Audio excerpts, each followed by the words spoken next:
Hello learners, कैसे हैं आप सब।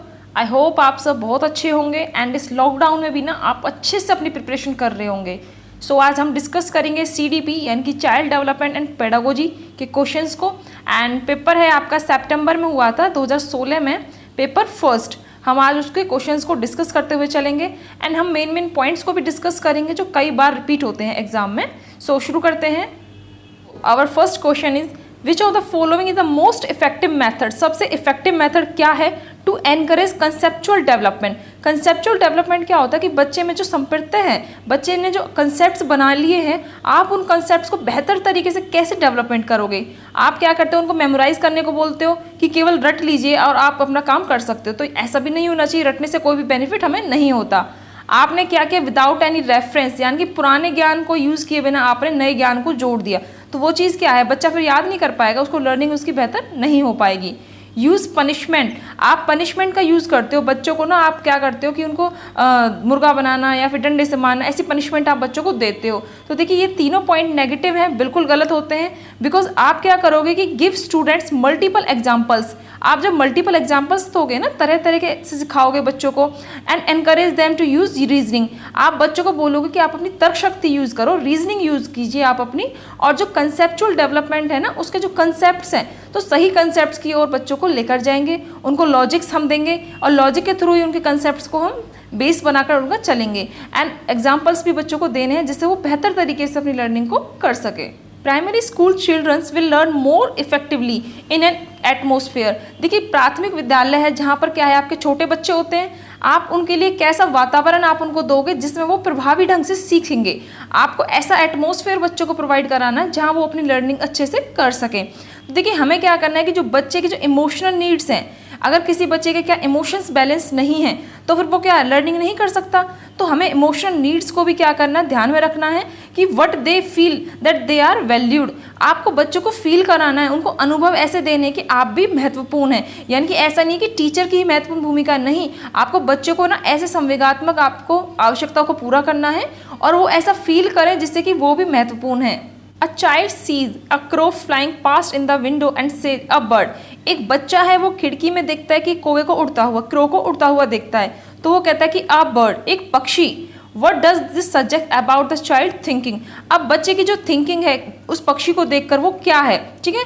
The child has previously stored the memories। बिल्कुल ठीक है, बच्चे ने प्रीवियस में एक मेमोरीज बना ली थी कि उसने कौवे को देखा और उसने कहा कि ये तो एक कौवा है, तो उसकी मेमोरीज थी, उसने पास्ट में उसको देखा था। The child has develop the concept of a bird.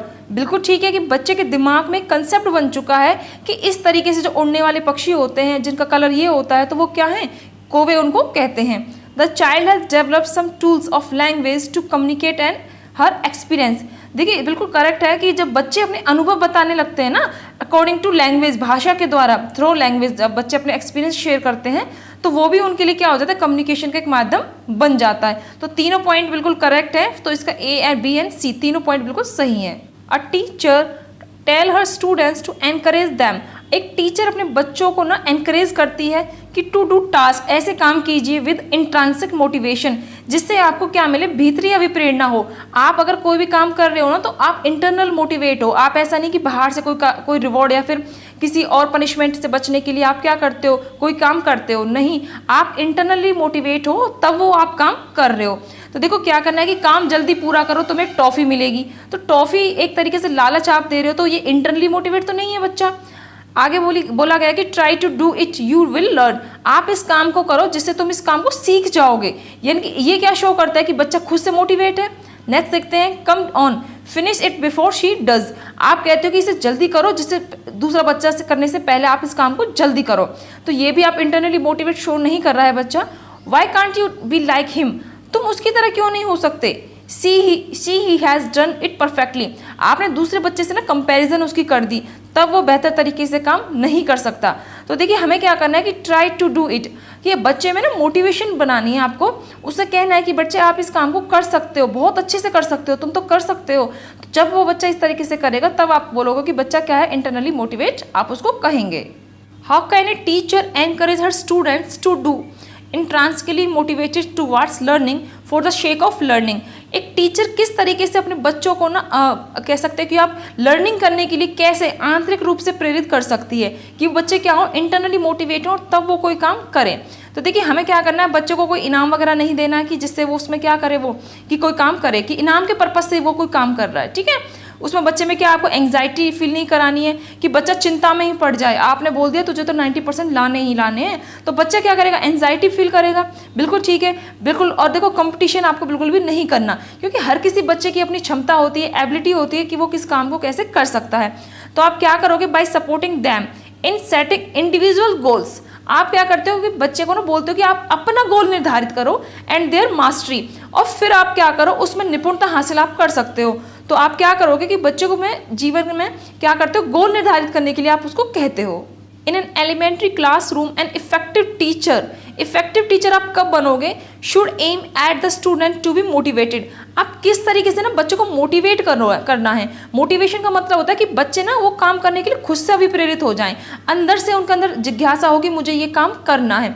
तो देखिए हमें ना बच्चों को फिर वही चीज़ है कि पनिशमेंट आपने दे दी बच्चों को, या फिर आपने बच्चों को अच्छे अंक लाने के लिए बोल दिया कि तुम तो अच्छे अंक लेके आओ तभी सीख सकते हो।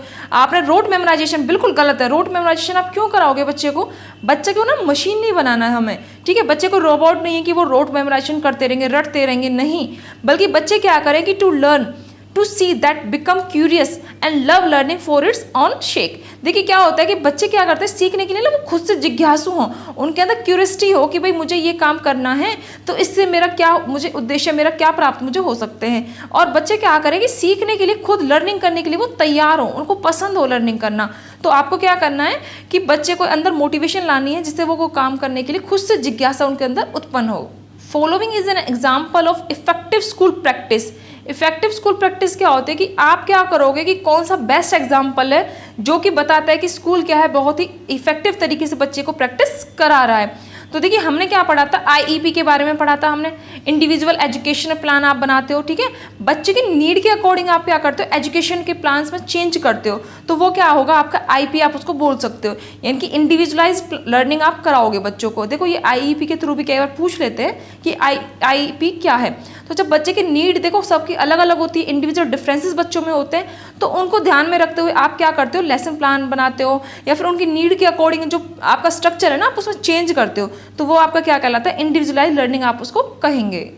The cephalocaudal principle of development explain how development proceeds from. देखिए स्पेलोकोडल क्या होता है कि शिरह पदाभिमुख दिशा, सिर पदामुख दिशा क्या होती है, देखो इसमें सिर है, इनकी आप समझ सकते हो सिर से, इनकी पहले बच्चे का सिर डेवलप होगा, उसके बाद उसकी आर्म्स वगैरह डेवलप होंगी, यानी कि सिर से पैर की तरफ, यानी कि हेड टू टो आप इसको कह सकते हो। तो यानी कि ये क्या होगा, हेड टू टो। जब बच्चे का सिर से पैर की ओर डेवलपमेंट होता है ना, तो वो क्या होता है आपका स्पेलोकोडल डेवलपमेंट आप उसको कहेंगे। देखो एक क्या होता है, प्रॉक्सिमोडिस्टल होता है, ठीक है। प्रॉक्सिमोडिस्टल में क्या होता है कि बच्चे का पहले जो सेंटर डेवलप होता है, ठीक है, क्रेन से बाहर की ओर बच्चा डेवलपमेंट करता है। तो ये दो प्रकार की डेवलपमेंट है, आप इनको देख लीजिए, क्योंकि कई बार कभी स्पेलोकोडल से क्वेश्चन पूछ लिया जाता है और कई बार प्रॉक्सिमोडिस्टल से क्वेश्चन पूछ लिया जाता है। विच of the following is a sensitive period. देखिए सेंसिटिव पीरियड क्या है, सबसे किस लिए, लैंग्वेज डेवलपमेंट के लिए, यानी कि भाषा के विकास के लिए सबसे संवेदनशील अवस्था किसको कह सकते हो आप, ठीक है। तो इसमें क्या होता है कि जो अर्ली चाइल्डहुड पीरियड होता है ना, अर्ली चाइल्डहुड क्या है, जिस अवस्था में बच्चा 2 से 6 साल की अवस्था में बच्चा होता है, प्री स्कूल एज भी आप इसको बोल सकते हो, प्री स्कूल पीरियड भी आप इसको कहते हो ना। तो ये क्या है आपका प्रारंभिक बचपन, यानी कि पूर्व बाल्यावस्था भी इसको हम कहते हैं। तो सबसे इफेक्टिव तरीका होता है जिसमें आप बच्चा क्या करता है, भाषा को एक्वायर करता है, यानी कि अर्जित करता है, क्योंकि बच्चा स्कूल जाने लगता है, स्कूल में भी वो नए नए वर्ड सीखता है, दूसरे बच्चों से भी उसको नए नए वर्ड सीखने को मिलते हैं, तो वो इजीली भाषा को एक्वायर करने लगता है। A 6-year-old girl show exceptional sporting ability. एक 6 वर्ष की लड़की है, उसमें क्या है, एबिलिटी है कैसी, असाधारण है, उसमें एक्सेप्शनल आप उसको कहोगे। Both of her parents are sports person, दोनों माता पिता उसके स्पोर्ट्स पर्सन है। And send her for coaching every day, coaching के लिए उसके माता पिता उसे भेजते हैं। And train her on weekends, और जब वीकेंड्स होते हैं ना तो उसके माता पिता खुद उस अपनी बच्ची को ट्रेन करते हैं खेल कूद के लिए। तो जो कैपेबिलिटीज़ हैं बच्ची की are most likely to be the result of an interaction between. अब जब देखो बच्चे ने क्या किया, एक तो उसके माता पिता यानी कि जो उसकी हेरिडिटी है वो क्या है, स्पोर्ट्स पर्सन है, अच्छी बात है। प्लस में उसके पेरेंट्स उसको क्या करते हैं, कोचिंग के लिए भी भेजते हैं, जिसमें वो क्या करती है, खेल कूद की जो गतिविधियाँ हैं उनको सीखती है, ठीक है भाई। अब देखो उसके पेरेंट्स ने उसको अच्छी हेरिडिटी दी है, ठीक है, और एनवायरनमेंट भी उसको अच्छा मिला है। तो देखो सिंपल सी बात है, जब इस तरीके से क्वेश्चन आता है ना तो बच्चे की डेवलपमेंट वही है कि हेरिडिटी इनटू एनवायरनमेंट। हेरिडिटी क्या होता है कि जो उसको वंशानुगत आनुवंशिकता से जो चीज़ें मिली हैं हेरिडिटी है। एनवायरनमेंट क्या होता है, जैसा बच्चे को आपने एनवायरनमेंट दिया है, पर्यावरण आप बच्चे को जैसा मिला है तो उससे उसकी डेवलपमेंट इफेक्टिव होती है। देखो हेरिडिटी इनटू एनवायरनमेंट होता है, वुडवर्थ के अकॉर्डिंग ये डेफिनेशन दी गई है, इक्वेशन वुडवर्थ के अकॉर्डिंग दी गई है। तो किस चीज़ की इंटरेक्शन है ये तो ये सिंपल सी बात है, इंटरेक्शन किसकी है, हेरिडिटी एंड एनवायरनमेंट।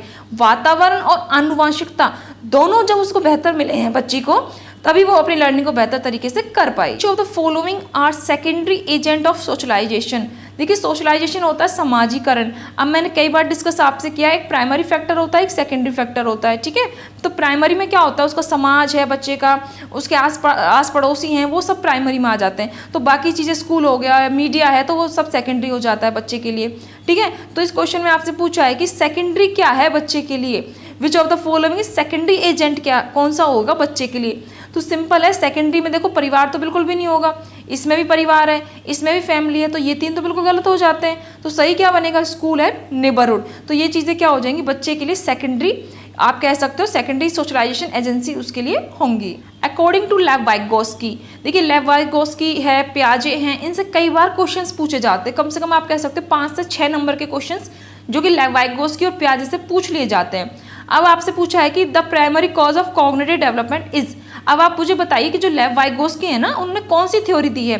तो सिंपल है कि उन्होंने socio culture approach of cognitive development, यानी कि सामाजिक और सांस्कृतिक विकास का सिद्धांत लेव वाइगोस्की ने दिया है।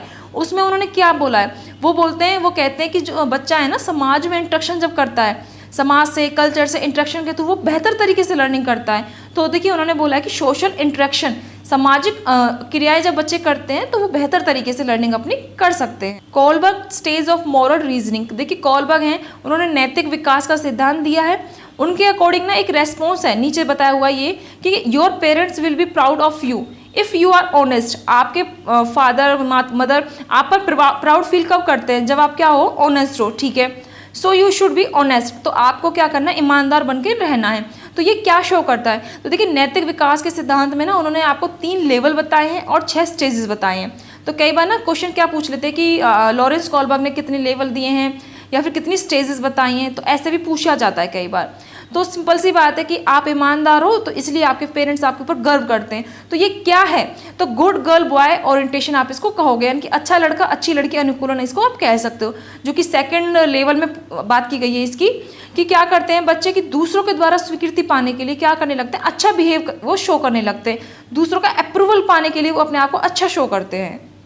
अकॉर्डिंग टू जीन पियाजे ने देखिए कॉग्निटिव डेवलपमेंट के सिद्धांत दिए हैं। विच of the following is necessary, क्या सबसे ज़्यादा महत्वपूर्ण है, क्या सबसे ज़्यादा जरूरी है जिससे आप लर्निंग अपनी बेहतर कर सकते हो, ठीक है। तो उन्होंने देखो कोई जस्टिस की बात नहीं करी, कोई रीइंफोर्समेंट की भी बात नहीं करी, क्योंकि रीइंफोर्समेंट यानी कि पुनर्बलन की बात कौन करते हैं, व्यवहारवादी करते हैं, बिहेवियरिस्ट करते हैं, जैसे कि स्किनर हैं वो करते हैं इसकी बात। तो देखो जो जीन पियाजे है ना वो बात करते हैं कि बच्चे एक्टिव एक्सप्लोरर हैं, बच्चे क्या करते हैं कि अपने ज्ञान का निर्माण ना वो खुद कर सकते हैं, एक्टिव हैं बच्चे of the environment by the learner. बच्चे क्या करते रहते हैं, हमेशा कुछ ना कुछ खोजबीन करते रहते हैं। देखो जीन पियाजे ने ना बच्चे को लिटिल साइंटिस्ट भी बोला है, वो कहते हैं कि बच्चे नन्हे वैज्ञानिक हैं, छोटे छोटे वैज्ञानिक हैं जो किसी चीज़ को एक्सप्लोर करने की क्षमता रखते हैं एंड वो एक्टिवली किसी चीज़ में पार्टिसिपेट करते हैं। अकॉर्डिंग टू जीन पियाजे, देखिए फिर से जीन पियाजे से क्वेश्चन आ गया, वाइगोस्की से भी कई क्वेश्चंस मिले हैं, मोटिवेशन से भी हमें कई क्वेश्चन देखने को मिले हैं। तो ये छोटे छोटे पॉइंट होते हैं ना कि जिससे आप समझ सकते हो कि ये सिलेबस में पूछा गया है, बार बार इनसे क्वेश्चंस पुट होते हैं। तो देखिए जीन पियाजे के अकॉर्डिंग स्कीमा, अब आपको पता होना चाहिए कि स्कीमा क्या है। आप कह सकते हो कि स्कीमा ना आपके माइंड में जो आपने स्ट्रक्चर बना लिए किसी भी चीज़ को लेकर, कि देखो ये चेयर है, ये टेबल है, तो ये चेयर ऐसी दिखती है, तो एक माइंड में ना स्ट्रक्चर बन जाते हैं, इन्फॉर्मेशन ऑफ पैकेट्स आपके माइंड में ना सेव होने लगती है, तो वो स्कीमा है, आप उसको बोलोगे, ठीक है। तो schema building as a result of modifying new information to fit, देखो टू फिट आप क्या करते हो कि मॉडिफाई करते हो नई नई इन्फॉर्मेशन को टू फिट एग्जिस्टिंग स्कीमाज। बिल्कुल ठीक है कि जो आपने ज्ञान पहले से लिया हुआ है आप उसमें क्या करते हो, मॉडिफाई कर रहे हो एन ओल्ड स्कीमा, और पुराने ज्ञान में भी आप क्या करते हो, सुधार करते हो एज पर न्यू इन्फॉर्मेशन। जैसे जैसे आपको नई इन्फॉर्मेशन मिलती जाती है तो आप अपने पुराने ज्ञान में भी सुधार करने लगते हो। तो सिंपल सी चीज़ है, सारे फंडे आप भूल जाइए। जीन पियाजे के अकॉर्डिंग ना एसिमुलेशन एंड एकोमोडेशन की बात की जाती है।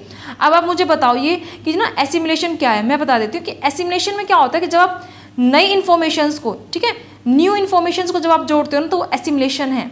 एंड मैं अगर बात करूँ एकोमोडेशन, एकोमोडेशन में क्या होता है कि जो ज्ञान आपने पहले लिया हुआ है, ठीक है, पुराने ज्ञान में जब आप क्या करते हो, मॉडिफाई करते हो, ठीक है, चेंज करते हो कुछ जो कि आपके पास पहले से था, तो वो आपका क्या कहलाएगा, एकोमोडेशन, वो आप उसको कहोगे। तो नई इन्फॉर्मेशन आप सीखते हो तो एसिमुलेशन करते हो। अगर नई इन्फॉर्मेशन में आप क्या करते हो, पुराने ज्ञान में क्या करते हो, आप सुधार करते हो, मॉडिफाई करते हो कि जो आपके पास पहले से था, तो वो आपका क्या कहलाएगा, एकोमोडेशन आप उसको कहेंगे। इन अ प्रोग्रेसिव क्लासरूम, देखिए प्रोग्रेसिव क्लासरूम है, प्रगतिशील कक्षा है। Setup the teacher learning by provide an environment that, एक प्रगतिशील कक्षा की व्यवस्था में शिक्षक एक ऐसा वातावरण बच्चों को प्रोवाइड कराए जिससे वो क्या करें, अपनी लर्निंग को सुगम बना सकें, इजीली वो लर्निंग कर सकें। तो एक टीचर को क्या करना है कि वो क्या करता है, प्रमोट्स करता है, बच्चे को बोलता है कि बच्चे आप डिस्कवरी करो। डिस्कवरी का मतलब क्या है, वो बच्चों को ना कुछ प्रॉब्लम दे देगा, अब उस प्रॉब्लम को बच्चे कैसे बेहतर तरीके से सॉल्व करेंगे, मल्टीपल सॉल्यूशंस कैसे निकालेंगे, तो टीचर क्या करते हैं, बच्चों को डिस्कवरी करने के मौके देते हैं, तब वो क्या कर पाएंगे, अपनी लर्निंग को बहुत अच्छे से सुगम वो कर सकते हैं। Harvard gardener theory of multiple intelligence, देखिए हार्वर्ड गार्डनर ने ना बहुबुद्धि का सिद्धांत दिया है, जिसमें है ना उन्होंने 8 प्रकार की बुद्धि बताई है। वो कहते हैं कि हर बच्चे में ना अलग अलग प्रकार की बुद्धि होती है, जैसे किसी की भाषागत बुद्धि अच्छी है, किसी की लॉजिकल क्षमता अच्छी है, किसी की क्या बोलते हैं संगीत की बुद्धि अच्छी है, किसी की इंटरपर्सनल बुद्धि अच्छी है। तो ऐसे करके उन्होंने 8 बुद्धि बताई हैं। तो जब ये 8 बुद्धि है ना, ये कोई भाग्य नहीं है कि बच्चा भाग्य से लेकर ऐसी 8 बुद्धियों को लेकर आता है, या फिर आप कहोगे कि हर बच्चे में ना 8 प्रकार की अलग अलग बुद्धियों से आप उसको पढ़ाओ, तो ये चीज़ तो गलत है। देखो किसी बच्चे की अगर भाषा की बुद्धि अच्छी है तो वो भाषा की बुद्धि को एक्वायर करेगा, ना कि आप उसको बोलोगे कि लॉजिकल थिंकिंग लगाओ तुम, तो नहीं, ठीक है। बुद्धि को केवल IQ से ही आप उसको निर्धारित करोगे। किसी बच्चे का IQ अगर 140 है ना, तो आप कहोगे यही बच्चा है बस जो कुछ कर सकता है, बाकी 120 वाले या फिर 90 वाले तो कुछ कर ही नहीं सकते। तो ऐसा बिल्कुल भी नहीं होता, बल्कि आप क्या करोगे, teacher should use MI as a framework. देखिए जो मेंटल आप कह सकते हो कि मल्टीपल इंटेलिजेंस है ना, वो आपके लिए क्या है, एक फ्रेमवर्क का काम करते हैं फॉर अल्टरनेटिव वेज। आप अलग अलग तरीके से आप यूज़ करते हो, उन तरीकों को यूज़ करते हो to teach the subject matter. बच्चों को ना आप सिखाने के लिए क्या करते हो, अलग अलग प्रकार की बुद्धि का यूज़ करते हो।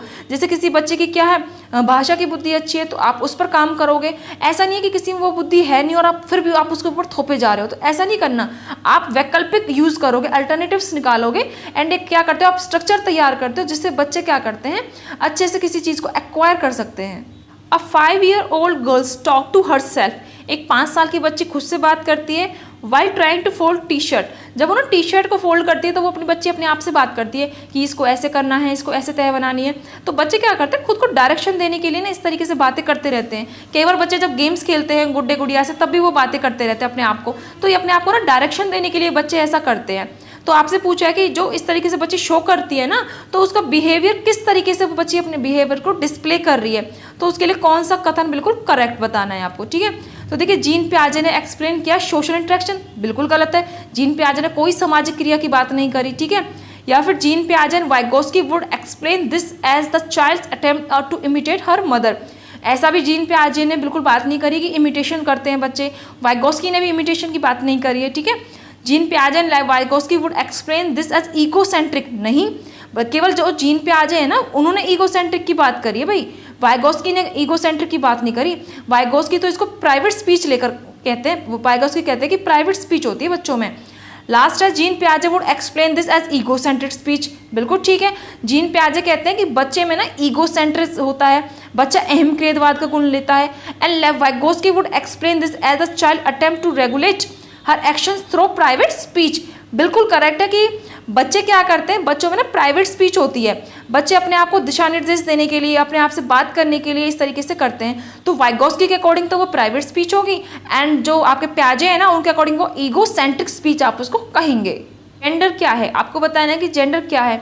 तो सिंपल है कि भैया आपको मेल और फीमेल के जो काम आपने बना दिए ना, तो वो सारी चीज़ें क्या है आपकी, आप बोलोगे कि जेंडर क्या एक सोशल कंस्ट्रक्ट है, समाज ने बना दिया है कि मेल है फीमेल है, तो समाज ने क्या दिया है आपको, जेंडर बनाया है, ठीक है। एंड अगर बात करते हैं 20 क्वेश्चन की, इसमें पूछा है कि as a teacher who firmly believes in social constructivist, यानी कि आप सामाजिक जो है आप उस पर विश्वास रखते हो। थ्योरी ऑफ लेव वाइगोस्की, सामाजिक और सांस्कृतिक विकास है जो लेव वाइगोस्की का, आप उस पर विश्वास रखते हो। विच of the following method would you prefer prefer for assessing your student, आप बच्चों का आंकलन करने के लिए आप कैसे यूज़ करोगे उस थ्योरी को। अब देखिए लेवाइस-गोस्की तो कहते हैं कि समाज से, संस्कृति से बच्चा अच्छे से सीखता है। तो आप अगर बच्चों का असेसमेंट कर रहे हो तो आप उस थ्योरी को कैसे यूज़ करोगे, आप फैक्ट यूज़ कराओगे, फैक्ट्स पर ज़्यादा ध्यान दोगे तो कोई बात नहीं करी वाइगोस्की ने फैक्ट्स की। मल्टीपल चॉइस क्वेश्चंस की भी कोई बात नहीं करी उन्होंने, बल्कि वो तो कहते हैं कि बच्चा क्या करता है, कोलैबोरेटिव प्रोजेक्ट्स आप जब दोगे ना बच्चों को, सहयोगी प्रोजेक्ट आप जब देते हो बच्चे को, कोलैबोरेशन से, कोऑपरेटिव प्रोजेक्ट से जब बच्चे साथ में काम करते हैं ना तब वो अच्छे से सीखते हैं। तो बच्चे के लिए भाई उन्होंने तो सीधी सी बात कही है कि समाज और संस्कृति से इंटरेक्शन करेगा तो अच्छे से सीखेगा। पीयर ट्यूटोरिंग की भी बात वो करते हैं कि मतलब अपने साथियों के साथ, साथ पढ़ने वाले बच्चों के साथ जब पढ़ते हैं ना बच्चे तो अच्छे से वो सीखते हैं। तो कोलैबोरेटिव प्रोजेक्ट्स आप इसको बोल सकते हो, कोऑपरेटिव आप प्रोजेक्ट्स भी इसको कह सकते हो। तो उससे बच्चे बेहतर तरीके से सीखते हैं। To cater to individual differences, देखिए इंडिविजुअल डिफरेंसेस क्या होते हैं कि सब बच्चों में अलग अलग एबिलिटी होती है, सबकी अलग अलग नीड है, हर एक बच्चा एक दूसरे के जैसा नहीं हो सकता, सभी अलग अलग होते हैं बच्चे। वो क्या है, आपकी इंडिविजुअल डिफरेंसेस हैं, व्यक्तिगत विभिन्नताएं आप उनको कह सकते हो, ठीक है। तो एक क्लासरूम में एक टीचर क्या करेगा जब उनकी क्लासरूम में ना अलग अलग तरीके के वाले बच्चे हैं, इंक्लूड हैं और एक ही क्लास में वो बच्चे पढ़ रहे हैं, तो एक टीचर क्या कर सकता है। तो देखो टीचर को क्या करना है, एंगेज करना है स्टूडेंट्स को in a dialogue with students and value their perspectives. बच्चों को क्या करोगे, आप एंगेज करोगे, आप बच्चों को एक्टिविटीज़ कराओगे और बच्चों के साथ ना आप संवाद करोगे। भाई संवाद करने से क्या होता है, बच्चे आपको ना खुलकर आपके सामने अपने विचारों को पेश करते हैं, वो बताते हैं, आपसे डरते नहीं हैं, आपसे दबाव वो फील नहीं करते। तो बच्चों के साथ ना बातचीत करिए, आप उनके दृष्टिकोण को समझिए, उनका प्रोस्पेक्टिव्स क्या है, वो क्या सोचते हैं, कैसी थिंकिंग वो लेकर आए हैं, उसको आप कैसे सुधार कर सकते हो, है ना। तो बच्चे क्या एक्टिवली जब किसी काम में इन्वॉल्व होते हैं तब बच्चे क्या कर सकते हैं, इंडिविजुअल डिफरेंसेस बेशक हों बट टीचर उनके साथ इस तरीके से अगर डील करेगा ना तो वो लर्निंग अच्छे से कर सकते हैं। Assessment is purposeful if, assessment आंकलन, बच्चे को आप असेस कर रहे हैं तो वो कब उसका उद्देश्य पूर्ण होगा, ठीक है।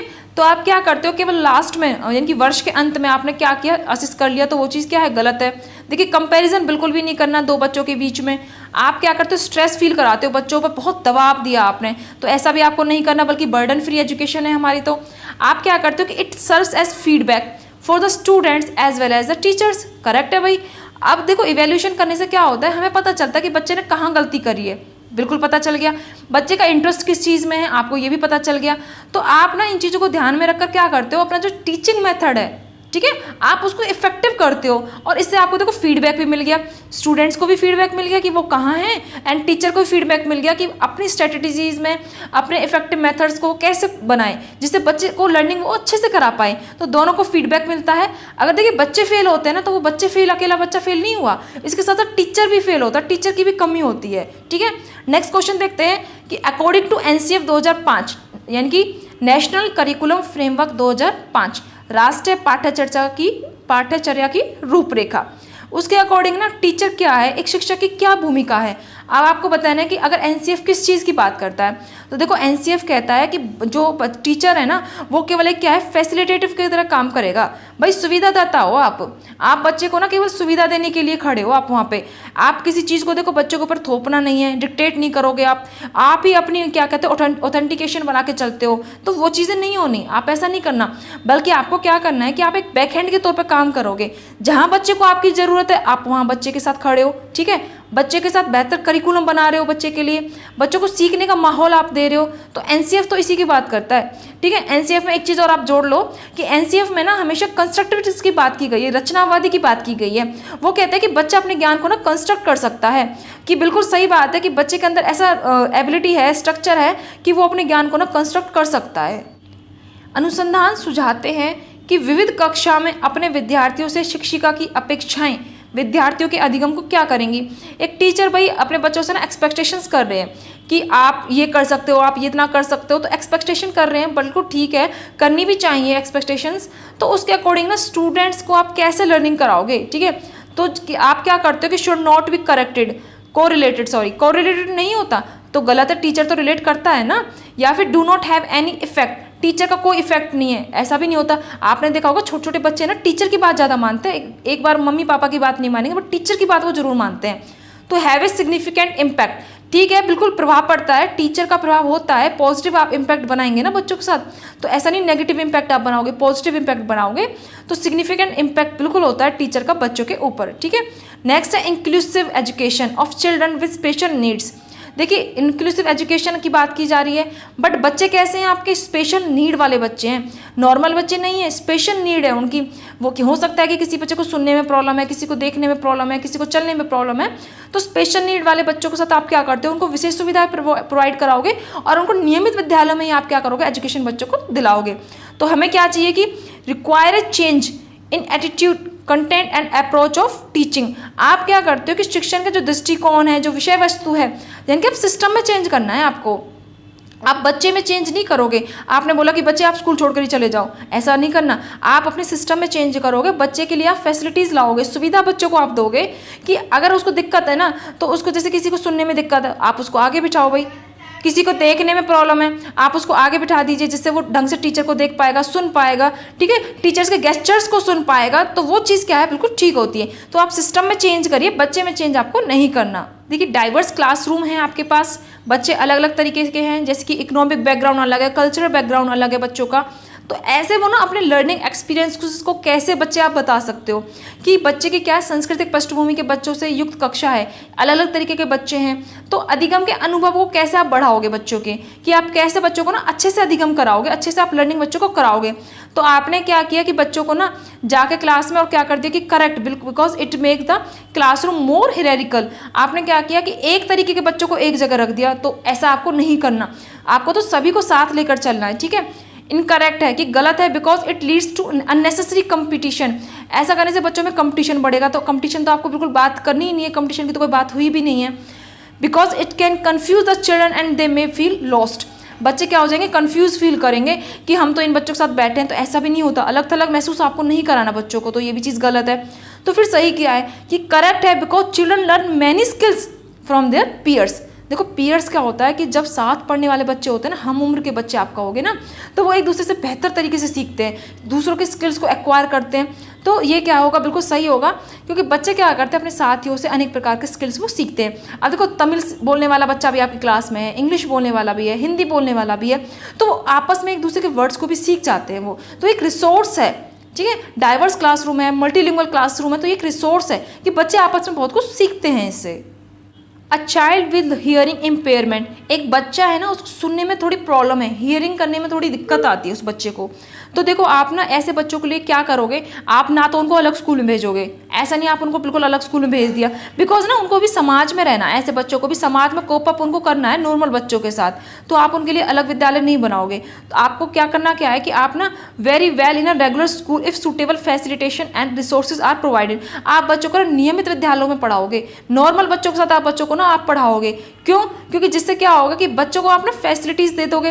देखो भाई सुनने में प्रॉब्लम है, तो बच्चे आप आगे बैठ जाओ, आप मेरी गेस्चर्स को देखो, मेरी लिपसिंग जो मैं बोल रही हूँ जिस तरीके से आप उसको नोटिस करो, तो आप करोगे क्या कि बच्चों को नियमित विद्यालय में बहुत अच्छा कर सकते हैं वो बच्चे, और उन्हें क्या दोगे, आप सुविधाएं दोगे, साधन आप प्रोवाइड कराओगे, जिससे बच्चे क्या कर सकेंगे, अपनी लर्निंग को इम्प्रूव कर सकते हैं। विच of the following is characteristics of a gifted learners, gifted learners हैं जो प्रतिभावान बच्चे हैं, उनकी कैरेक्टरिस्टिक्स क्या होंगी। ठीक है, तो वो क्या होते हैं, टेम्परामेंटल होते हैं, हाईली टेम्परामेंटल, तो ऐसा बिल्कुल भी नहीं होता कि वो बच्चे टेम्परामेंटल होते हैं। ठीक है, एंड वो क्या करते हैं, हैंड फ्लैपिंग एंड रॉकिंग, तो ये तो नॉर्मल बच्चे भी करते हैं। एग्रेसिव होते हैं, फ्रस्ट्रेटेड होते हैं, तो ऐसा भी नहीं होता कि जो गिफ्टेड बच्चा है वो बहुत जल्दी फ्रस्ट्रेट हो जाएगा किसी चीज़ को लेकर, बिल्कुल भी नहीं होते, बल्कि वो क्या होते हैं, he can feel under stimulated and bored if the class activities are not challenging enough. देखो जो गिफ्टेड बच्चा है ना, वो क्या करता है कि उसका जो उसके लिए टीचर को ऐसे ऐसे टास्क बनाने हैं जिससे कि गिफ्टेड बच्चे को भी देखना है एंड उसको नॉर्मल बच्चे को भी देखना है। ठीक है, तो टीचर की ड्यूटी क्या बनती है कि जो गिफ्टेड बच्चा है उसको उसके अकॉर्डिंग टास्क दीजिए, जैसे कि आप उनसे ओपन एंडेड क्वेश्चंस करा लीजिए, चैलेंजिंग टास्क उनको दीजिए, कॉम्प्लेक्स टास्क आप बच्चे को दे सकते हैं, कॉम्प्लेक्सिटी बढ़ा दीजिए। ठीक है, अब गिफ्टेड बच्चा है वो तो बिल्कुल कॉम्प्लेक्स सिचुएशन को हैंडल करेगा, बट अगर नॉर्मल बच्चा है वो क्या करेगा, नॉर्मल सिचुएशन उसको चाहिए। तो गिफ्टेड बच्चे को भी आप ध्यान में रखिए और नॉर्मल बच्चे को भी आप ध्यान में रखिए, बट अपने अपने जो एक्टिविटीज़ है ना, टीचर का जो टास्क है उसमें चेंज आप थोड़ा सा कर लीजिए, जिससे दोनों बच्चे को आप अपना क्या है साथ लेकर चल सकते हो। A teacher can enhance effective learning in her elementary classroom. देखिए एक टीचर है वो किस तरीके से ना अपनी लर्निंग को इफेक्टिव बना सकते हैं क्लासरूम में। तो देखो कंपटीशन बिल्कुल भी नहीं कराना, बार बार मैं आपको बोलती हूँ कि बच्चों में ना आपको कंपटीशन नहीं कराना, ठीक है। And drill and practice, drill practice से क्या होगा, बच्चे हैं ड्रिल नहीं बना सकते, आप उनको मशीन नहीं बनाओगे, रोबोट नहीं है बच्चे। आप ना उनको रोट मेमोराइजेशन मत कराओ, उनको मीनिंग मेकिंग सिखाओ। आप बार बार रिवॉर्ड दे रहे हो बच्चे को, तो इससे भी क्या होगा, इफेक्टिव लर्निंग नहीं हो सकती। आप क्या को करना क्या है कि connecting the content to the lifes of the students. देखो आप क्या करोगे कि जो बच्चे की रियल लाइफ है ना, ऐसे ऐसे एग्जाम्पल आप दो बच्चे को जो उसकी रियल लाइफ से जुड़े हों, जिससे क्या होगा कि वो अपनी लर्निंग को ना उसे जोड़ पाएगा। अब एक बच्चा है मैथ में तो बहुत होशियार है, बहुत अच्छा परफॉर्मेंस देता है स्कूल में, बट जैसे ही वो किसी शॉप पे जाता है तो उसे ये नहीं पता कि अगर मैंने 34 रुपये का सामान खरीदा है 50 में से, तो मुझे कितने पैसे वापस मिलेंगे, ठीक है। तो लर्निंग ऐसी हो जो रियल लाइफ से जुड़ी हो बच्चे की। Following statement about children are correct. बच्चों के बारे में कौन सी चीज़ें बिल्कुल करेक्ट है, ठीक है। 4 ऑप्शन हैं आपके पास। देखो पैसिव लर्नर नहीं होते बच्चे, ऐसा नहीं कि आप तो बच्चों को लर्निंग करा रहे हो और बच्चे क्या है बिल्कुल सुस्त बैठे हैं, कोई एक्टिविटी नहीं कर रहे, पैसिवली वो परफॉर्मेंस दे रहे हैं, तो ऐसा नहीं होगा। पैसिव लर्नर नहीं है, वो तो एक्टिव लर्नर है भाई। चिल्ड्रन आर प्रॉब्लम सॉल्वर, ठीक है भाई, वो अपनी समस्या का समाधान करते हैं, बिल्कुल करते हैं। चिल्ड्रन आर साइंटिफिक इन्वेस्टिगेटर, ठीक है, प्याजे भी उनको लिटरेट साइंटिस्ट बोलते हैं। Children are active explorer of the environment, बच्चे क्या करते हैं जब एनवायरनमेंट के साथ कनेक्ट होते हैं ना, तो वो अपनी लर्निंग को बहुत अच्छे से इंप्रूव कर सकते हैं। तो बच्चे क्या है एनवायरनमेंट के साथ एक्सप्लोर वो करते हैं, ठीक है। तो देखिए पैसिव लर्नर नहीं हो सकता, बच्चे क्या है एक्टिव लर्नर है। तो क्या होगा, बी सी एंड डी आपका बिल्कुल करेक्ट है। तो ये ऑप्शंस क्या है, बिल्कुल ठीक है। सो गाइस हम ना कुछ पॉइंट्स को अब डिस्कस कर लेते हैं। देखो आपने पेपर देखा है, ठीक है, अब आपने देखा कि सबसे पहले क्या जीन पियाजे आप याद करिए, जीन पियाजे को समझिए कि उनकी थ्योरी क्या कहना चाहती है। लेव वाइगोस्की को आप समझिए, लॉरेंस कॉलबर्ग से क्वेश्चंस पुट हुए हैं, ठीक है। तो ये 3 थ्योरीज काफ़ी इंपॉर्टेंट बन जाती हैं। एंड अगर बात करें तो देखो इंडिविजुअल डिफरेंसेस सभी बच्चे में होते हैं, वो पॉइंट एक अभी हमने देखा क्वेश्चन में। और क्या है आपका इंक्लूसिव क्लासरूम है, NCF है, तो ये छोटे छोटे पॉइंट्स हैं, आप इनको कवर कीजिए, जिससे क्या है आप CDP में क्या कर सकते हो, अच्छी परफॉर्मेंस ला सकते हो। तो कुछ पॉइंट्स आप ध्यान में रखिए जो हर पेपर में बार बार रिपीट होते हैं, तो आप उनको कवर कीजिए, जिससे क्या होगा कि आप अपनी परफॉर्मेंस बेहतर कर पाओगे, ठीक है। सो आई होप आपको ये सेशन पसंद आया होगा। एंड अगर वीडियो अच्छी लगी हो तो आप प्लीज़ लाइक कीजिए, चैनल को सब्सक्राइब कीजिए एंड थैंक यू।